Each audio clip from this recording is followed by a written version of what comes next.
So, this is what happens when the guy in the Oval Office openly defies the courts. Families are ripped apart. Deportation planes are taking off in defiance of judicial orders. And now we have a new constitutional crisis that affects all of us.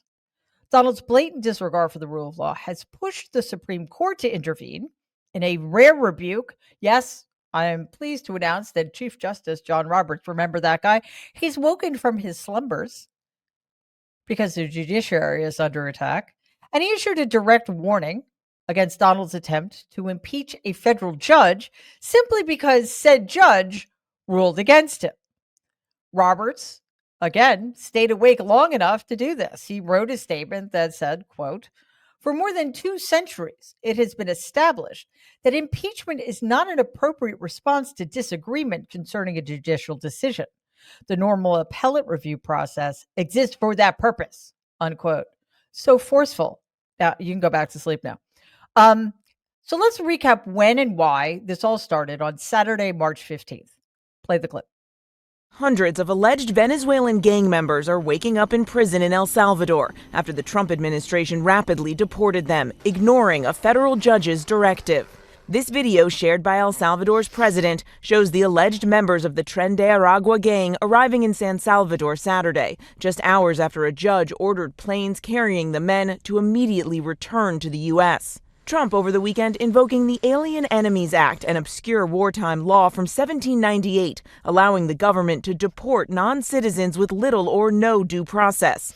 The law last used to play a role in the internment of Japanese Americans during World War II. But after some non-citizens represented by the ACLU sued the administration, that federal judge, in an emergency hearing Saturday, ordered any plane containing these folks that is going to take off or is in the air needs to be returned to the United States, adding this is something that you need to make sure is complied with immediately. The 2 planes already in the air, sources tell us the administration made the calculated decision to ignore that directive. Oh, calculated decision, was it? Yes. I guess it was. They calculatedly decided to ignore and defy, I should say, a judge's ruling that should have, by which they should have been bound, as has been the case throughout this country's history. It should, of course, alarm us that Donald wants to reach all the way back to 1798 in order to realize his vision of deporting as many immigrants as possible. And if you think he's going to stop there, well, I'm pretty sure that he will not, because why would he? That Rubicon that we've discussed so many times, the one other people have been waiting for, although I really thought we'd passed it quite a long time, crossed it a long time ago, has absolutely and unequivocally been crossed now. The rule of law is now subject to interpretation and whim and preference, which means that there is no rule of law in the United States of America anymore.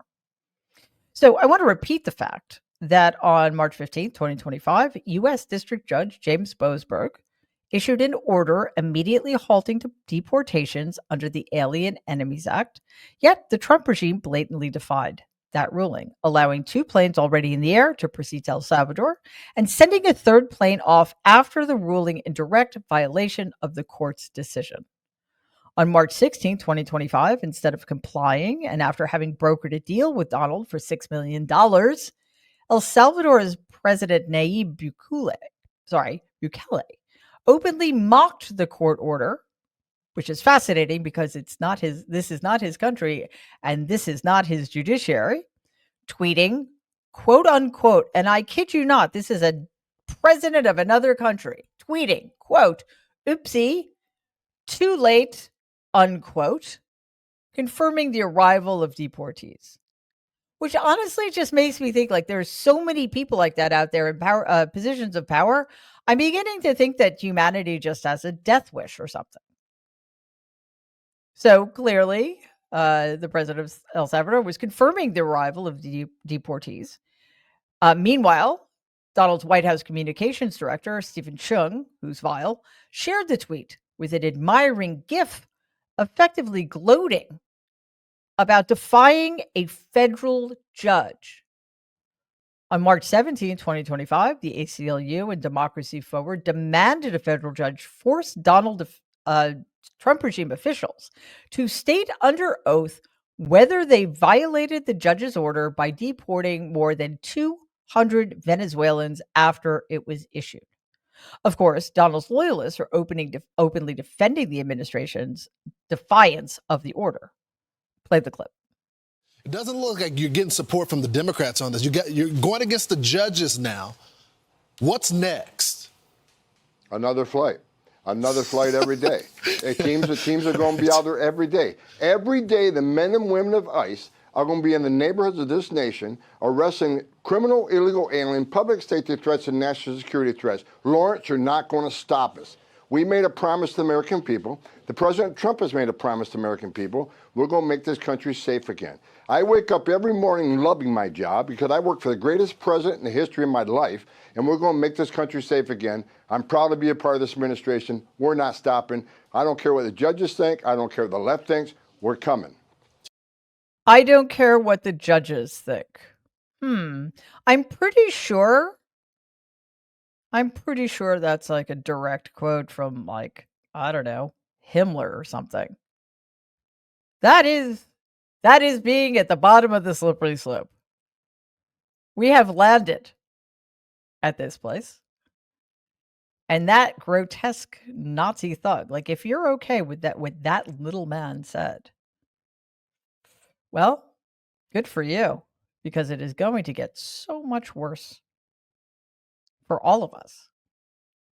On March 17, 2025, a widely circulated Axios report quoted anonymous officials claiming the administration defied the order because they didn't believe it applied to flights already outside U.S. airspace. That's sort of tantamount to saying that Americans who in other countries aren't Americans anymore. It's absurd on its face, and it's quite frankly insulting. When confronted on March 17th, White House press secretary, the vile Caroline Leavitt, denied that they had refused to comply, but at the same time, she questioned whether the judge even had the authority to issue the ruling. Play the clip. Is the administration prepared to give the court what it wants in terms of the time of the flights that departed, that went to El Salvador, and some of those details that the judge is asking for in trying to determine the timing? All of the planes that were subject to the written order, the judge's written order, took off before the order was entered in the courtroom on Saturday. And the administration will, of course, be happily answering all of those questions that the judge poses in court later today. But what about the verbal order, which of course carries the same legal weight as a written order, and said for the planes to turn around if they were in the air? There's actually questions about whether a verbal order carries the same weight as a legal order, as a written order, and our lawyers are determined to ask and answer those questions in court. First of all, there are no such questions unless you're a vicious moron. Okay? None. Let's pretend for the sake of argument that is a thing, which it's not. Well, then, you know what the judge can do? He can write it the fuck down. That's what he can do. And then, are they going to defy the order? Yes, of course they are. Why? Because they're a bunch of fascists and they have no respect for the rule of law or for democracy or any of us. On March 18th, 2025, in court, Judge Boasberg expressed frustration over the DOJ's failure, that is to say, Donald Trump's DOJ's failures to answer basic questions about whether they defied his order. He has ordered the Justice Department to send him a written declaration. Well, I mean, could it be verbal? Maybe it wouldn't count. With details about the flights by noon on Tuesday. That's today. The Trump regime's Justice Department repeatedly swapped out attorneys and sent lawyers unprepared to testify about the administration's actions, which just shows you yet again how much respect they have for this whole process, which is to say none. It demonstrates their arrogance, their contemptuousness of the proceedings. In a desperate move, the Trump regime then tried to cancel the hearing and unsuccessfully asked an appeals court to remove Boasberg from the case, a clear attempt to undermine the judiciary's authority to overturn Donald's executive actions. Donald is, of course, furious because he's always furious, because he's a baby. This morning, he ranted on his failing social media platform, demanding Boasberg's impeachment and falsely claiming that his election win was a quote-unquote overwhelming mandate to deport immigrants. Here's what he had to say in full. Quote, "This radical left lunatic of a judge, a troublemaker, an agitator who was sadly appointed by Barack Hussein Obama, was not elected president. He didn't win the popular vote by a lot. He didn't win all 7 swing states. He didn't win 2,750 to 525 counties. He didn't win anything. I won for many reasons in an overwhelming mandate, but fighting blah, blah, blah, blah, blah, blah, blah, blah, blah. I'm just doing what the voters wanted me to do. The judge, like many of the crooked judges I am forced to appear before, should be impeached. We don't want vicious, violent, and demented criminals, many of them deranged murderers in our country, blah, blah, blah, unquote. Yeah, neither do I. Can you please leave? That would be great. Also, so you're now conflating the judiciary with the executive branch. How does that work in a country that's supposed to have, a separation of powers and a tripartite system in which there are 3 co-equal branches of government? So you're telling me that because this judge wasn't elected, that he has no authority over you, and that you creep, you moron, you vicious anti-American, anti-democratic, authoritarian fascist. You should have all of the power. That is what you are telling me. Yeah, well, hopefully a lot of us are listening, because that, Donald, is not how any of this works. Boasberg's ruling is temporary, 14 days, as litigation unfolds, which again is why we're at such a disadvantage here, because justice grinds slow but fine, I'm told. But the Trump regime insists that courts have no power to override Donald's authority to determine an invasion under the Alien Enemies Act. Just quickly, again, the Alien Enemies Act was passed in 1798. I think that's the same year as Plessy versus Ferguson. Reconstruction was over because this country and those people who were freed after the Civil War, after being enslaved for generations, were completely abandoned by their erstwhile Northern allies. We were well into Jim Crow back then. That's where they want to take us back. I mean, if they can't get us all the way back to 1850, which is really what they're gunning for. And now, after Chief John Roberts, I don't know, was it stern? I'd say it was mild. His letter against the threatening, he apparently has a problem with Donald wanting to impeach judges. He has no problem having made Donald an imperial executive. He has no problem with insurrection, as long as it's committed by Donald Trump. He has no problem with Donald Trump's stealing highly sensitive classified documents and probably betraying the American people in yet another way, and clearly endangering people who do very dangerous work to help secure this country. He has no problem with having helped make immune a man who's an adjudicated rapist and a business fraud in New York State to the tune of over $500 million. No problem with that at all. But threatened to impeach a judge, and you get John Roberts' attention. So, do we have any hope in this corrupt, illegitimate supermajority of the Supreme Court? I don't, but there's self-interest here. But can we count on that either? I mean, do you think that Clarence Thomas and Samuel Alito give a shit about other judges? They're Supreme Court justices. They have everything they want. I do not have any faith at all in that institution anymore. Everything we've seen since Donald's destruction of what has heretofore been the status quo, his destruction of norms, his destruction of traditions, his destruction now of the rule of law, means that anything is possible.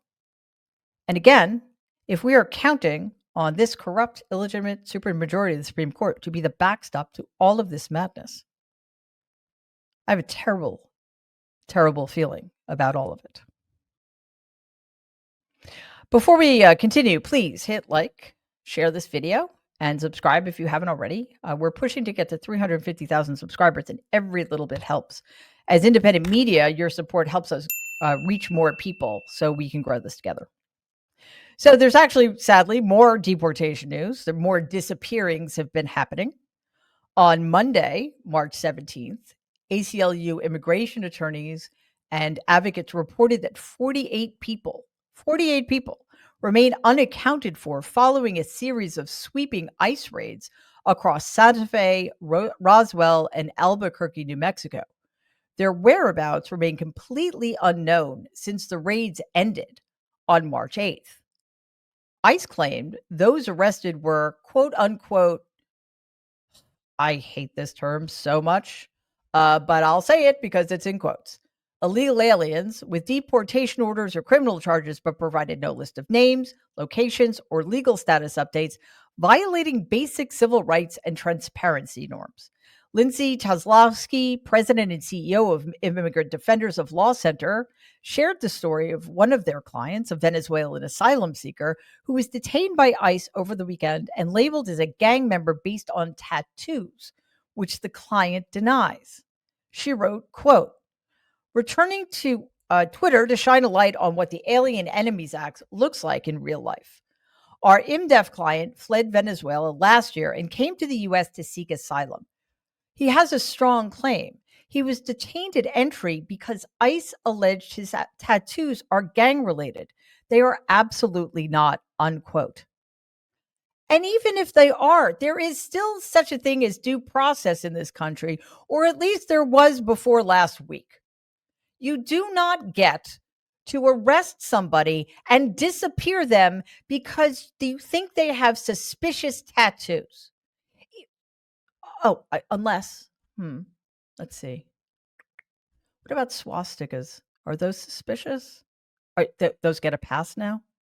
Okay, just checking. I just want to be sure which body art is acceptable to you people and which makes you subject to deportation without due process.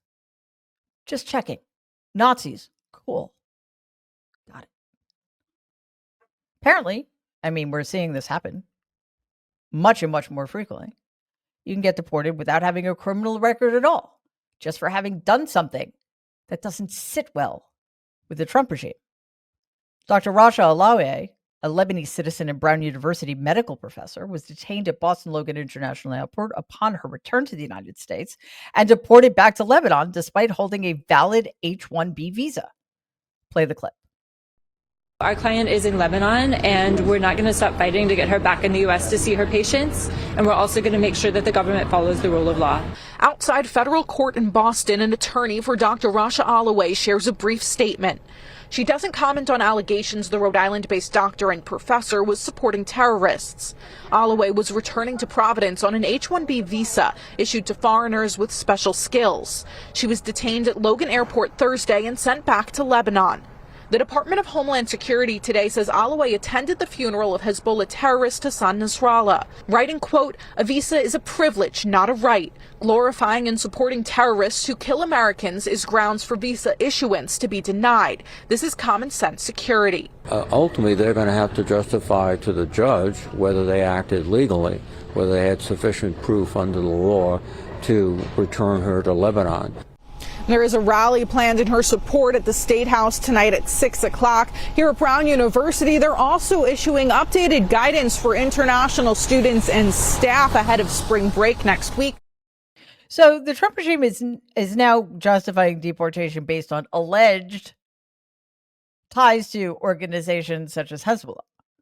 Homeland Security claims Alawi attended the funeral of Hassan Nasrallah, the late leader of Hezbollah, a U.S. designated terrorist organization, stating that, quote, a visa is a privilege, not a right, unquote, and suggesting her attendance was grounds for removal. But did she? Did she attend such an event? I don't believe you. Are you going to show us proof that she did such a thing? And then the question remains, if she did indeed attend such a funeral, is that disqualifying? Does that make you eligible for deportation without due process? I don't think so. Because again, we let Nazis run around in America. Well, sorry, that was the olden days when the ACLU was defending neo-Nazis' rights to march in the streets. Now they're us. Now the Nazis run everything. So I guess you have to make an exception, don't we? In some cases, even a vote for Donald doesn't exempt you from ICE's wrath. Bradley Bartell, a Wisconsin man who voted for Donald, is facing emotional distress after his Peruvian wife, Camila Munoz, was detained by ICE upon their return for their honeymoon in Puerto Rico. Munoz was applying for a green card after her visa expired and was taken into custody because she overstayed her visa, which, happens. It's a thing that happens. Despite her legal status history and ongoing application, she was detained. Yeah, well, we've been talking about this a lot because it keeps happening. This is the find out part for all of you guys who fucked around and thought, hey, I'm special. I hate all the right people. I'm a white guy. I'm a Republican. I'm a MAGA. I support Donald Trump. Nothing's ever going to happen to me or people I love, right? I'm going to be just fine.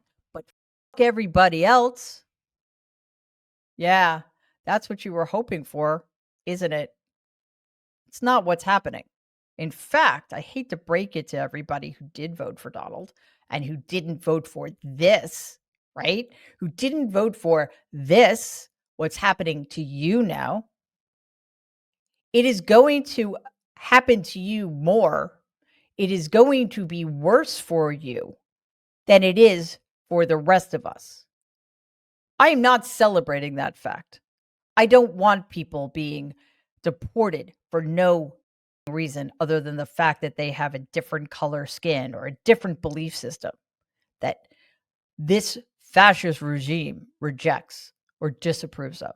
I don't want any of that. I don't want anybody or anybody's children going hungry because food is too expensive because of these fascists who are destroying our country. I don't want anybody to suffer needlessly from preventable diseases. That's what they want, though. Is that what you want? Well, if not, maybe it's time to start opening your eyes and waking up to the reality that if you want things to go back or forward in a way that is not destructive to you and things that you actually pretend to care about,